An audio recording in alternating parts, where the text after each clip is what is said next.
Halo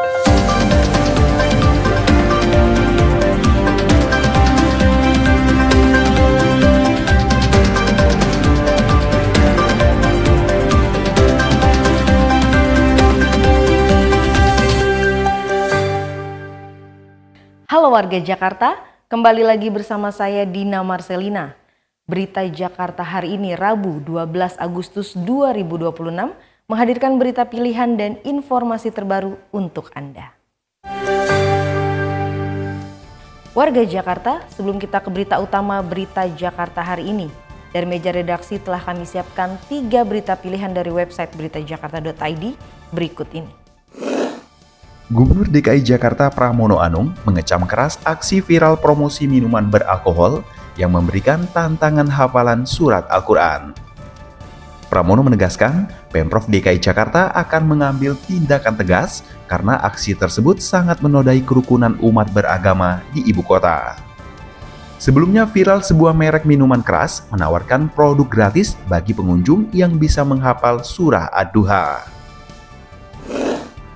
Mengantisipasi potensi kebakaran di tengah musim kemarau, Suku Dinas Gulkarmat Jakarta Timur rutin menyemprotkan air di TPS Bantar Gebang, Bekasi. Langkah pencegahan ini fokus dilakukan di zona 2 dan 3, mengingat gunungan sampah mengandung gas metana yang mudah terbakar. Setiap harinya, 16 personel dan 2 mobil pemadam dikerahkan untuk melakukan pendinginan secara berkelanjutan. Satpol PP Kecamatan Kramat Jati meningkatkan pengawasan di sebuah lahan kosong kawasan Penggilingan Baru, Jakarta Timur untuk mencegah kembalinya praktik pembuangan sampah liar. Selain penjagaan ketat, akses kendaraan menuju lokasi juga telah diputus total. Sebelumnya, petugas telah mengangkut 43 truk sampah dari lahan tersebut pasca terjadinya kebakaran pada awal Agustus lalu. Informasi selengkapnya warga Jakarta bisa langsung kunjungi website beritajakarta.id, website berita resmi pemerintah Provinsi DKI Jakarta.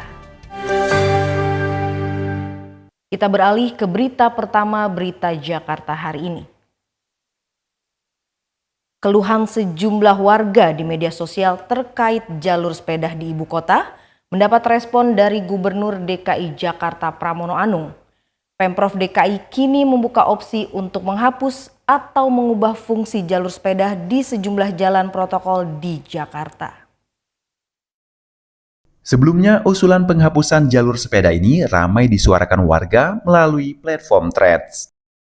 Mereka menilai fasilitas tersebut kini jarang digunakan oleh pesepeda sehingga dianggap kurang efektif dan kerap kali hanya mempersempit ruang gerak kendaraan bermotor.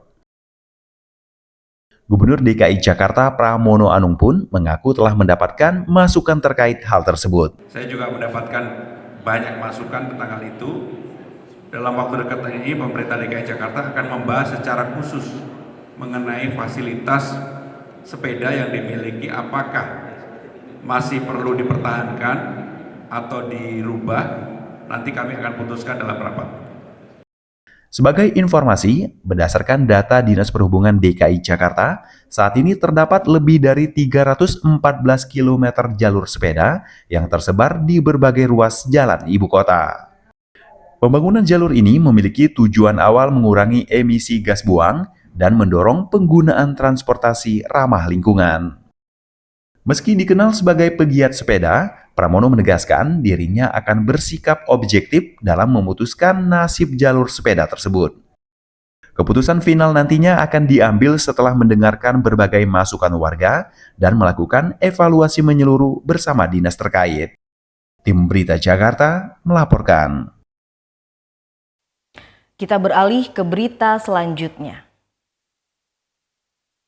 Gubernur DKI Jakarta Pramono Anung menjatuhkan sanksi tegas berupa denda administratif sebesar 5 juta rupiah kepada pelaku usaha yang kedapatan membuang atau menimbun sampah sembarangan.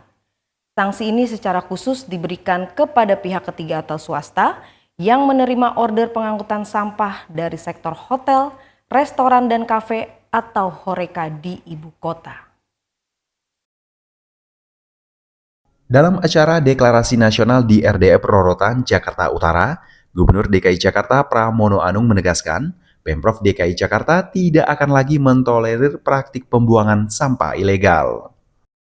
Pramono mengatakan salah satu pihak swasta yang diberikan sanksi yaitu pengelola TPS ilegal di kawasan Nagrak, Cilincing, Jakarta Utara.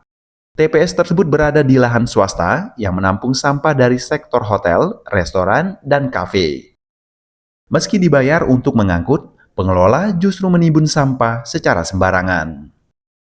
Bahkan kemarin kami sudah memberikan hukuman administratif, masing-masing pelaku kami denda 5 juta rupiah, dan sekarang kalau dulu dibiarkan, sekarang saya minta yang seperti ini diumumkan kepada publik, nama perusahaannya, dapat sampahnya dari mana. Kalau mereka masih mengulangi, kami akan tutup usahanya. Kebijakan sanksi ini sejalan dengan perubahan pola pengelolaan sampah di Jakarta yang kini menjalankan prinsip pilah, angkut, dan olah. Sebagai langkah nyata, sejak 1 Agustus 2026, TPST Bantar Gebang di Bekasi mulai menerapkan aturan hanya menerima sampah residu untuk mengurangi beban sekaligus mendorong pengelolaan sampah langsung dari sumbernya. Tim Berita Jakarta melaporkan. Kita masuk segmen Info Jakarta. Dinas Pertamanan dan Hutan Kota DKI Jakarta membuka ruang bagi seluruh komunitas di Jakarta untuk berkarya dan berkolaborasi melalui Flona 2026. Kegiatan ini akan berlangsung di Lapangan Banteng 28 Agustus hingga 28 September 2026. Komunitas yang berminat berpartisipasi dapat mendaftar melalui pesan langsung di akun Instagram @tamanhutandki atau @flonajakarta. Beralih ke informasi cuaca. Sebelum memulai aktivitas esok hari, warga Jakarta bisa melihat perakiran cuaca yang dirilis BMKG berikut ini.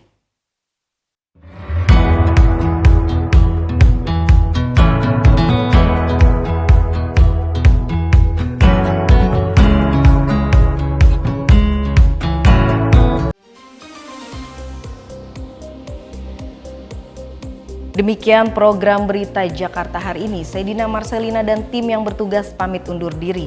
Menyongsong 5 abad Jakarta, Jakarta Kota Global dan Berbudaya.